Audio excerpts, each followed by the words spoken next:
Hello and welcome back to a new video. My name is Kizzy and today we're gonna do the worst books of 2020.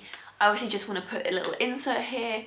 I am not saying these books are, well, I am saying these books are bad, but I'm not saying they are going to be bad for everyone. I know actually that some of these books on this list are people's absolute favourites, and admittedly I can see why they might be someone's favourites, but I just had some problems with them.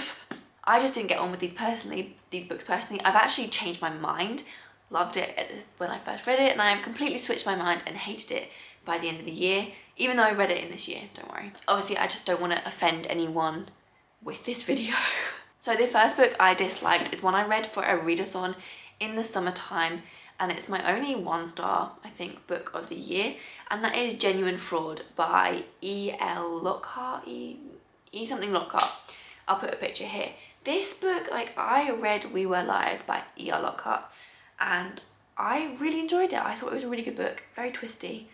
I think I maybe wouldn't enjoy it as much now. I'm a little bit older, read a little bit more, you know, that kind of thing. But I did really enjoy it, so I had kind of high hopes for this book. But it just fell flat. Didn't root for the characters, didn't really understand what was going on. It was told back to front. There was like a murder or a disappearance or something dramatic that had happened, and we were told from the point where that had happened back the way. So I feel I can get what they were trying to do. They were trying to play with the structure of the plot or whatever. I don't think it worked. I think it made all suspension completely lost. There was maybe one bit of excitement in it in the middle. That was about it. Yeah, well, it just wasn't for me. It was just too weird. I didn't get it. I don't know. Wasn't for me. Would not recommend. So the next book that I have is a classic that... Now I did actually struggle to make this list, so it's not like these are terrible, terrible books. I read pretty good books last year. But this book there are better ones that have the same story out there, and I think maybe the author's just not for me. So this book is Dr. Jekyll and Mr Hyde by Lewis. What's his first name though? Something Lewis? The guy that also wrote Treasure Island and The Ebb Tide, which I also didn't Robert Louis Stevenson, there we go. Robert Louis Stevenson, I was close. So yeah, I just felt like it was just a little bit flat. The same story kind of messages are a lot going on those times, like the good versus evil, the kind of that everyone has a bit of both, what is good, what is evil, those kind of thing, how evil rules the soul, that kind of thing, was a theme that went through a lot of literature at that time, and I think other books did it better. For example, The Picture of Dorian Gray, I think I preferred that book for that message and just as a general story. I actually really enjoyed that book, so I would recommend that over Dr. Jekyll Mr Hyde. So that's the reason I disliked it. It was a short book, but it actually took me quite a long time to get through. It was just a bit of a drag, and it wasn't as exciting as I was expecting it to be. I think I had high expectations for it, and it just didn't happen, I'm afraid. So yeah. Okay, so the next book I think is going to be the most controversial book on this list, and I'm a little bit scared to say it. So the next book on this list is The Song of Achilles by Madeline Miller. I know people love this book, and when I read it, you'll be, if you've watched my vlogs, you're gonna be like, what? But you loved this book when you read it. And I did, I really enjoyed it. But the more I talked about it, the more I discussed it with my mum, the more I've become familiar with the story it's retelling, the more I familiarise myself with other retellings of it, the less I enjoy it. And there are a few problematic scenes in it. So it is like one of my worst books of 2020, but I'm actually doing it for my dissertation because there are a lot to talk about in it. And specifically, there is a character Thetis in it who is Achilles' mum, and I think she's done a really disservice in this book. There's just problems about it. If you would like me to do an in-depth video on the problems with this, I will.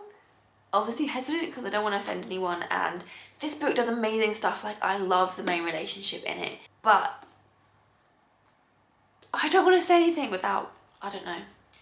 The character Thetis is done a really disservice in this book, and there is some very problematic scenes in it, and the one scene that I think is very problematic, I don't know where it is exactly, but like there is just like the whole scene with Diademina Didymene, Thetis and Achilles. That is, from what I can find from research, nothing like in any of the original source texts. Thetis does not force Achilles to do anything, and that's problematic. Like, that you could I don't want to go into it in too much detail, but yeah, I changed it from a 5-star read from when I first read it to a 1.5, probably 2-star read, just because I just get very passionate about it. I think also because I am studying it and I'm going into a lot more detail than I would necessarily with a normal book, I have many more things to say about it. Yeah. So I'm really sorry if this is your favourite book. Please keep it as your favourite book. Do not let me change your mind. It has great things about it, this book, and not so great things. I also wasn't a fan of her writing style in this. I don't know. It just seemed a bit wishy-washy, like just a bit flat. Whereas the Odyssey and like the Iliad and the Greek text are just a little bit more gritty about them. There's a little bit more of a harshness to it that you didn't get in this book. I think because it was a romance and that took priority over a lot of things within it, but yes, there you go. So now we have, I think, just two more books. And these are books that I had to read for uni, so that's probably why they are here. They're not books that I would force myself to read, which is obviously, as I said, I have struggled to find books put on this list. So these books are Castle Recurrent. I don't even know who it's by, I can't remember. I read it at the beginning of the year. It was really boring. It was an 18th century book. I wouldn't recommend it because it was boring. I can't even remember what it's about. I think it was about a guy who lives in a place called Castle Recurrent. I don't actually know. I found it boring, would not recommend. Let's skip over that. So third and finally, or fifth and finally, I have 3 books actually, but they're all by the same author, so I put them down as one book, and that is H.G. Wells. I read these again for a module just gone, and he's kind of like I don't know if he's the pioneer, but he was one of the, like, quite an original sci-fi author, and sci-fi is not my thing anyway. If you love sci-fi, I would maybe give these a go because they're kind of like, you know, interesting in that respect, that they are a few of the first kind of things in that genre. I found his writing style just a little bit boring, a little bit bland. The stories were interesting to study, not so interesting to read, which is a lot of books on my course, to be fair. So I think he's very interesting to delve deeper into his world and his like political thinking and what that kind of entails. But actually to read them, they were a little bit of a chore. I read most of them again on audiobook just to get through them, and they're not even that long, like they're quite small. So yeah, and yeah, there is a word that he says all the time. I always forget what it is. I said this last time, and then my friend actually commented what it was because she knew it. So there is a word that he says all the time, and if you read it, you'll probably notice it. So yeah, just a bit boring, just a bit bland. Wouldn't recommend necessarily unless it was something that you were interested in, like historical wise. So those are the worst books that I read in 2020. Obviously this is not a terrible list. None of these books are absolutely abhorrently awful, except maybe Genuine Fraud, I think, is the one that I disliked the absolute most and would actually not recommend to anyone to read. But again, there's always things that you can enjoy about a book.